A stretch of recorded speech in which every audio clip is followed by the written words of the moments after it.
Dois caminhos, uma só decisão. Essa é a palavra que irei compartilhar com queridos irmãos. Queridos irmãos, não se esqueçam de partilhar a palavra, de seguir a página. Dessa forma, faremos com que o Evangelho do Senhor alcance vida e transforme por meio desta palavra. Pois este é o pão da alma. E a nossa palavra se encontra no livro de Mateus. Antes de mais nada, querido irmão, nós estamos em todas as plataformas, Facebook, WhatsApp, TikTok, Instagram e YouTube. Subscreva-se lá e junto faremos com que o reino dos céus alcance vidas. Em Mateus capítulo 7, os seus versos 13 a 14, a palavra do Senhor diz: Entrai pela porta estreita, porque larga é a porta e espaçoso o caminho que conduz à perdição, e muitos são os que entram por ela. 14. E porque estreita é a porta e apertado o caminho que leva à vida, e poucos há que encontrem. A palavra do Senhor no livro de Mateus, quem escreveu foi o próprio Mateus, que foi o discípulo do Senhor Jesus. Mateus foi um dos aqueles que cobrava o imposto ao povo judeu, ao povo de Israel.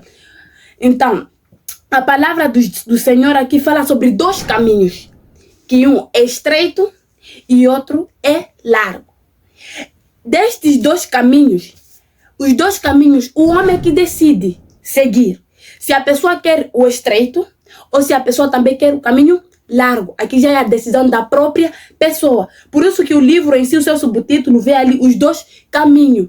Mas nós levamos como o tema de hoje, dois caminhos, uma só decisão. A questão é, que caminho é este? E de quem é essa decisão? Este caminho foi o caminho que o Senhor colocou. Seja a porta estreita ou a porta larga. A pessoa é que escolhe qual dos caminhos a pessoa quer seguir. Agora, de quem é essa decisão? Aí já é livre-arbítrio. O que é isso? Livre-arbítrio é aquilo que a pessoa não é obrigado a fazer. Assim como aconteceu no Jardim do Éden. Deus deu livre-arbítrio ao homem. Se querem comer o fruto do conhecimento do bem e do mal, ou não. Deus tinha como deixei dizer que não pode comer, é que Deus já tinha avisado. E nós devemos levar em conta algo, queridos irmãos. Deus nunca castiga sem avisar, pura mentira. Deus nunca castiga sem avisar. Seja no Jardim do Éden, Deus já avisou. Seja no dilúvio, Deus já avisou.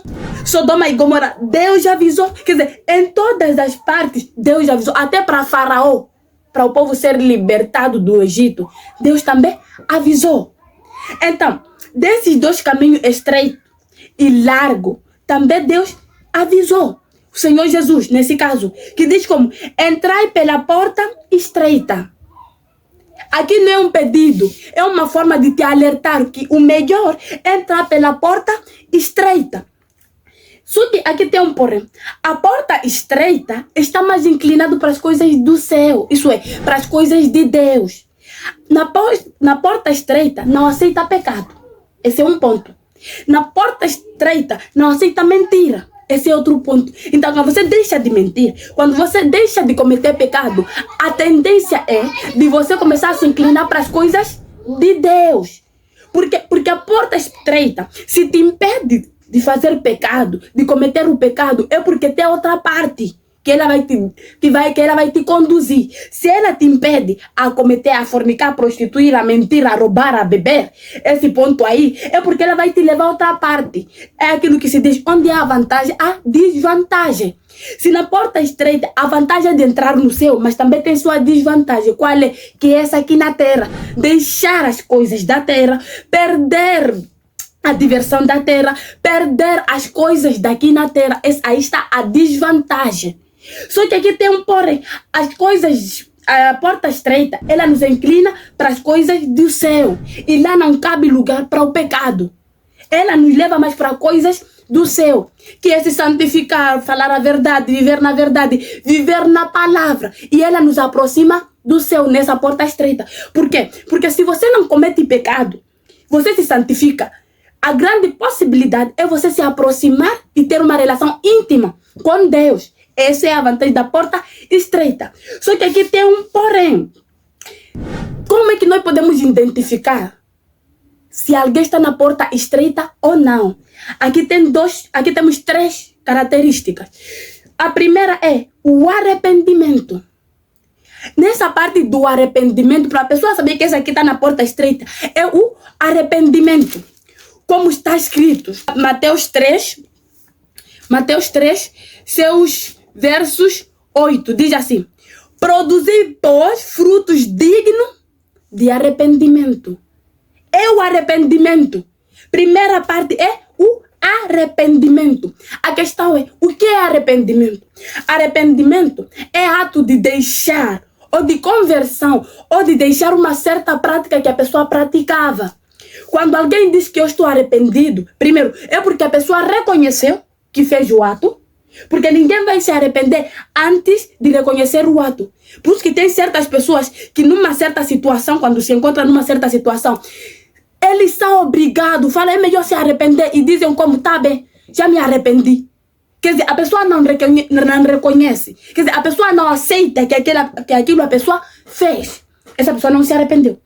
Arrependimento, primeiro, é ato de reconhecimento. A pessoa reconhecer que verdadeiramente eu pratiquei, ou eu fiz esse ato. Primeiro ponto. Segundo ponto de arrependimento é que a pessoa deve aceitar a culpa em si. Que verdadeiramente eu sou culpado deste ato. Eu fiz este ato. Eu fiz, assim como o ladrão da cruz, quando ele disse para o seu próximo, que estava no lado esquerdo, que disse, nós merecemos estar aqui. Mas este homem não, quer dizer, ele estava a reconhecer que realmente ele está ali por justa causa. Primeiro, a pessoa deve reconhecer.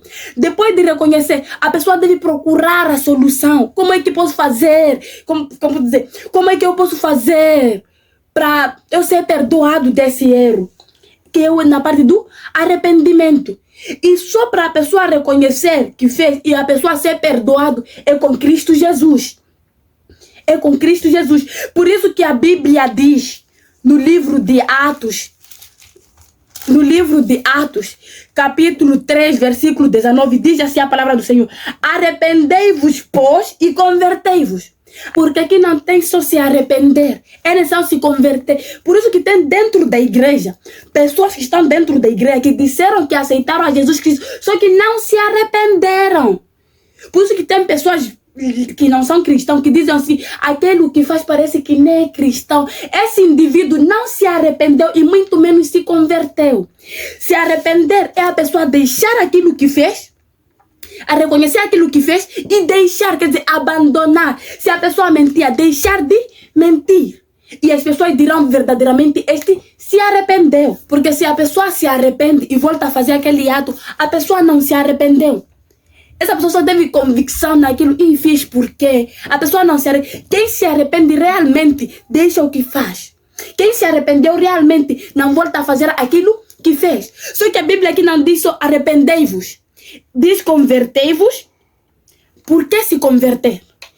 Porque é necessário, nesse momento de conversão, porque não só você vai se converter perante a Cristo, ou Cristo vai saber que verdadeiramente esse homem ou essa pessoa aqui se arrependeu, mas também as pessoas de fora verão que realmente esse se converteu. Quer dizer, as suas ações, as suas atitudes, o seu modo de viver já não é o mesmo. Ser alguém agressivo não será mais. Aí realmente a pessoa se converteu e se arrependeu. E não só, por que nós devemos nos arrepender? Nós devemos nos arrepender para que sejam apagados nossos pecados. Esse é outro ponto. Para que sejam apagados nossos pecados. A questão é, será que se eu não me arrepender, não serei apagado os meus pecados? A palavra do Senhor diz, em João 3,16 diz, porque Deus amou o mundo de tal maneira que deu o seu Filho unigênito, para que todo aquele que nele crê não pereça, mas tenha vida eterna. Cristo Jesus morreu na cruz para que hoje nós pudéssemos alcançar a vida eterna. Então, essa vida eterna só se alcança com o arrependimento. Por isso que tem dentro da igreja pessoas que mesmo dizendo que eu aceitei a Jesus Cristo, mesmo assim serão condenados. Por quê? Porque não se arrependeu. Por isso que o arrependimento é essencial e a conversão é essencial. Para aquele que diz que eu aceitei a Cristo Jesus. Não basta só falar que eu aqui aceitei a Jesus, eu creio em Jesus Cristo. Até o diabo sabe que Jesus é Deus, que Jesus existe. Mas ele não terá salvação.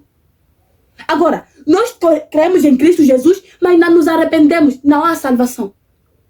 Se a pessoa acredita somente, mas não se arrependeu, porque o arrependimento aqui é essencial. Deixar o pecado. Nesses dois caminhos aqui, um dos caminhos exige muito com que a pessoa largue o pecado. Quer dizer, se eu aceitar a Jesus Cristo, não vou para o céu, mesmo a cometer o pecado, não vai.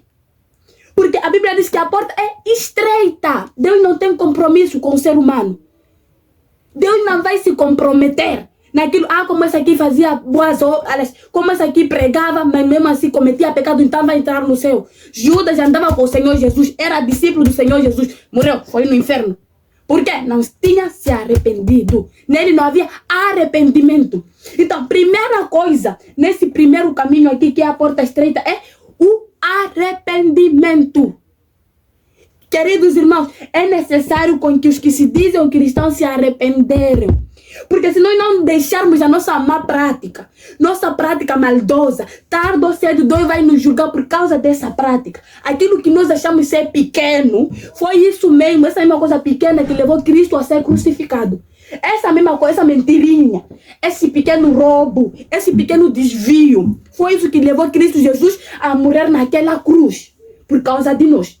Só que a outra parte, para nós reconhecermos, como posso dizer, para nós sabermos se essa pessoa está no caminho estreito ou não, a outra parte é ações. Porque depois do arrependimento, a pessoa espera o quê?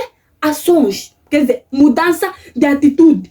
Por isso que em Mateus capítulo 7 e os seus versos 16 diz assim: por seus frutos os conhecereis.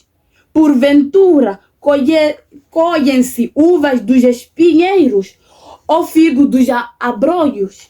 Isso quer dizer o quê? Pelos frutos, que é ações. Ações. Irmão, se alguém disse que aceitou a Jesus e se arrependeu dos seus pecados e voltou a cometer o mesmo pecado, voltou a roubar, não há arrependimento. Não tem nada de porque arrependimento segue qualquer ações. Se a pessoa era agressiva e ainda se arrepende, diz que se arrependeu e volta a ser ainda agressiva, não há nada de arrependimento. Não há nada de arrependimento. Porque o arrependimento se segue com atitude. E esta pessoa não tem nada de Cristo, não tem nada de palavra e não tem nada de caminho estreito. Porque caminho estreito exige, primeiro, santificação. Exige abandono do pecado. Senhor Jesus, quando curava as pessoas, dizia como: vá e não peques, mas quer dizer que o próprio Jesus não tolerou o pecado. Que o próprio Jesus perdoava sim, mas uma coisa dizia: vá e não voltes mais a pecar. Se arrependerdes, querido irmão, não volte a praticar. Não volte a praticar o mesmo erro, o mesmo pecado.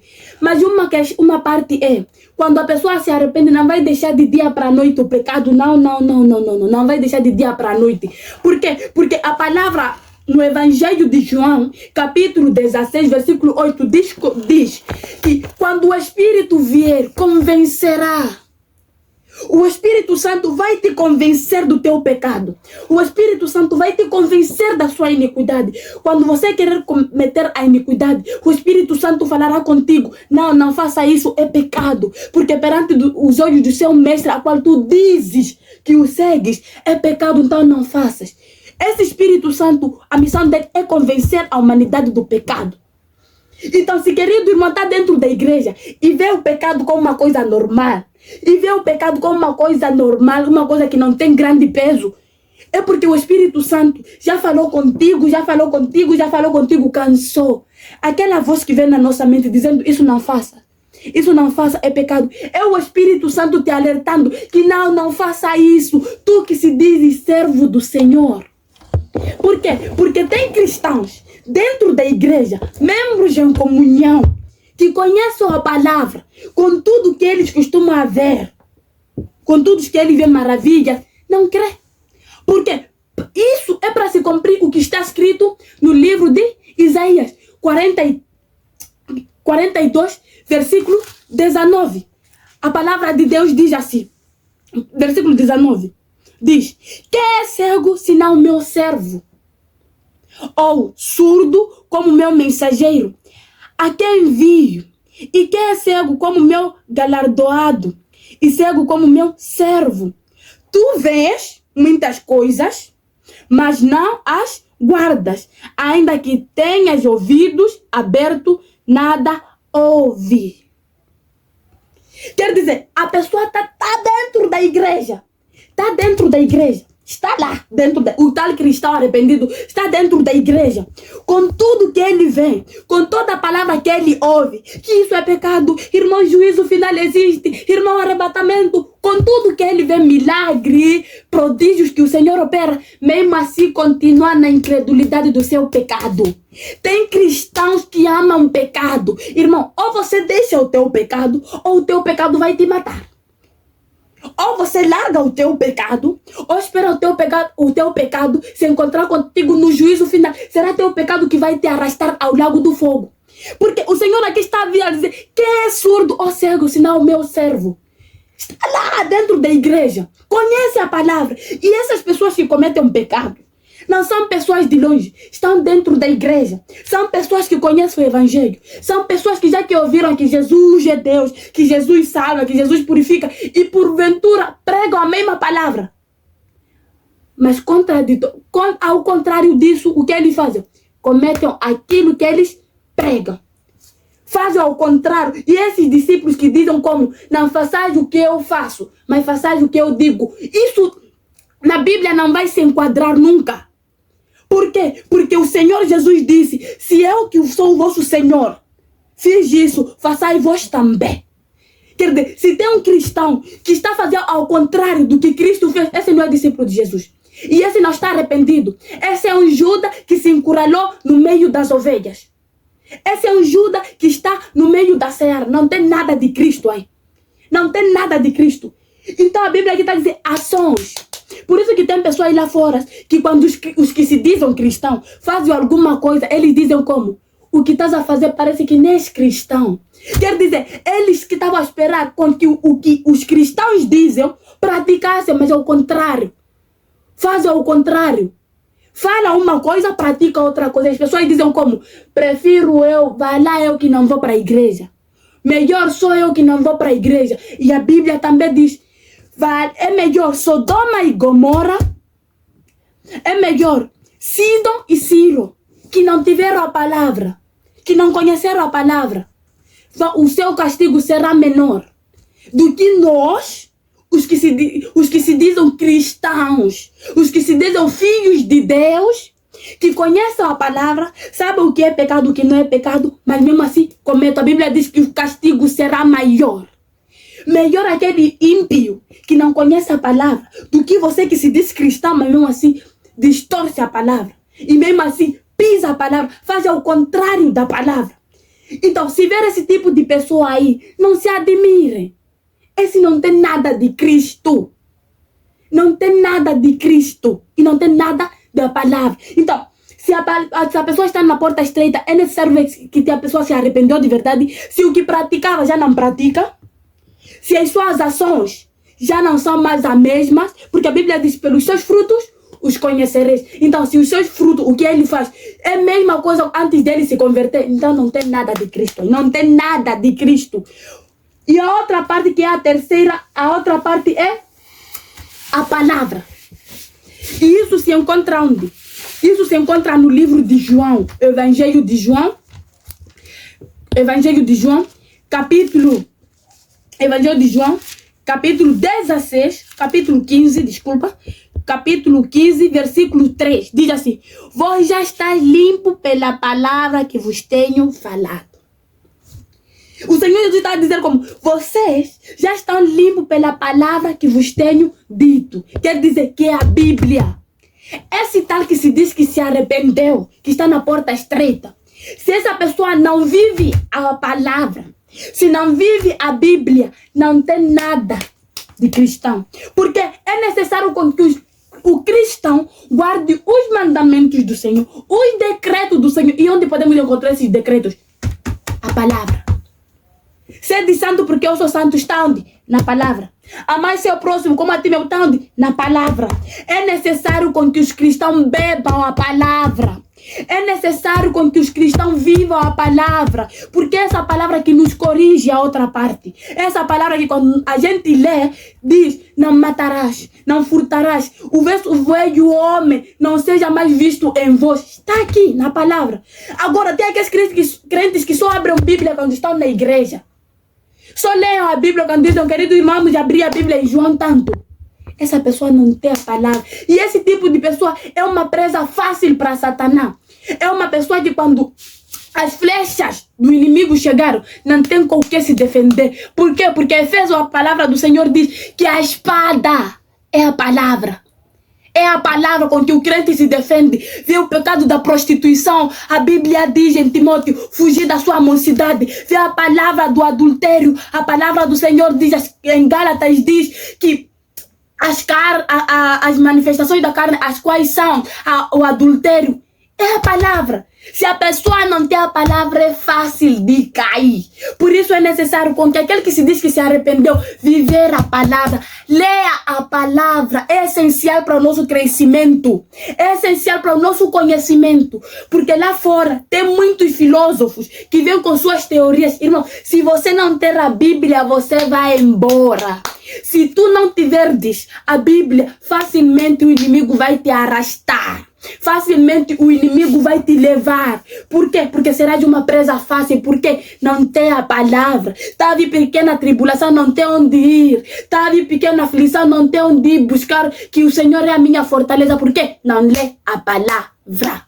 É necessário que os que se dizem que estão arrependidos mudem de ações e também vivam a palavra. Essa palavra é essencial para a nossa alma, pois ele é o alimento para a nossa alma.